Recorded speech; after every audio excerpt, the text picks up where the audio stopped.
Alundra, for the original PlayStation, is a killer action RPG that has left quite the impression on me over the years, as I keep getting drawn back in by the graphics and gameplay, and then broken and bruised by the punishing difficulty of this title, as it is one game that I'm a huge fan of, but tragically has never been able to conquer. Intrigued? As the title suggests, you play as Alundra in this top-down action-adventure game. The story begins with a sea voyage gone wrong, as the ship Alundra is a passenger on gets lost at sea, as powerful forces working behind the scenes attempt to destroy Alundra. Fortunately, he survives the wreck and is cast onto the shore outside of a small village called Noah. Rescued, he's taken in by the local swordsmith named Jess, who has a heart of gold and will prove to be a valuable ally during your coming adventure. It isn't long before Alundra comes around and has the opportunity to explore and meet the other villagers and get a sense for his surroundings. Let's pause here and talk about the lavish 2D graphics, which as a big 2D fan myself are certainly some of the best you'll find on the PlayStation, in my opinion. As this game came out in the midst of the big video game switch over towards 3D gaming, and is largely considered a gem by gamers that I've talked to for its rarity as a standout title in a fading genre coming out of the 16-bit era. The art style is really something special though, as it has a very absorbing and unique game environment. The gameplay could easily be compared to other action RPGs such as Zelda and Beyond Oasis, and is as fluid and spot on as those titles are. The character animations are excellent, and just walking around the first village you can see all kinds of details and custom touches that are fantastic homage to the prior generations of 16-bit titles that this game brings back memories of for me. The music is dark and mysterious at times, and quizzical and curious at others. It's really good, and not like anything else that you'll find, which gives it a kind of unique flair to go with the complex story, as the two match each other quite well, and for people who can't stand voice acting games, you'll be pleased to hear that there isn't any in this game, as it's all about the classic on-screen text and sound effects for this title. Returning to the story, Alundra, after meeting some of the villagers, is called to aid a sick man, and this is where we learn that Alundra has the ability to enter dreams and help people escape their nightmares, for he is no mere castaway, but in fact a dream walker.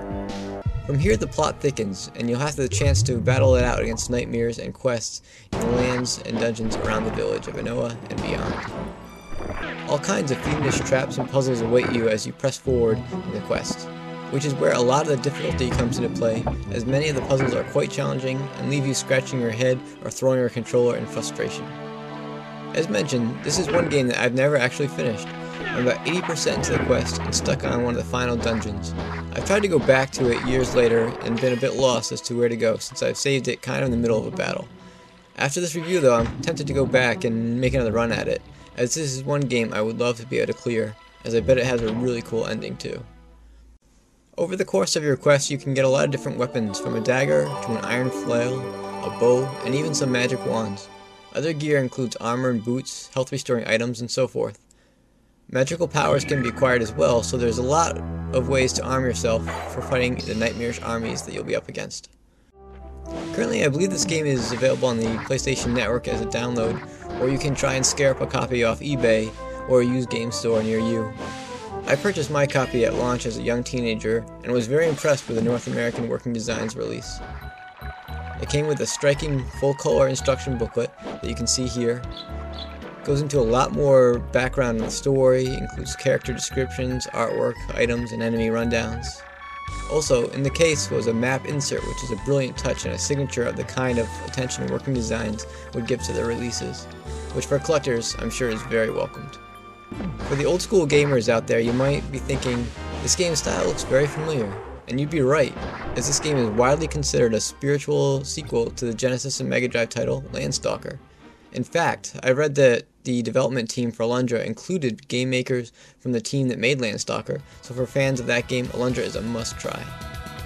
There you have it, ladies and gentlemen. That's my look at Alundra for the original PlayStation. Perhaps if you like the looks of the graphics and the gameplay and think you might dig this game, definitely track down a copy for yourself. But be warned that this game will test your skills like no other in the genre, but it will also reward you for your efforts with a fantastically crafted masterpiece of a game.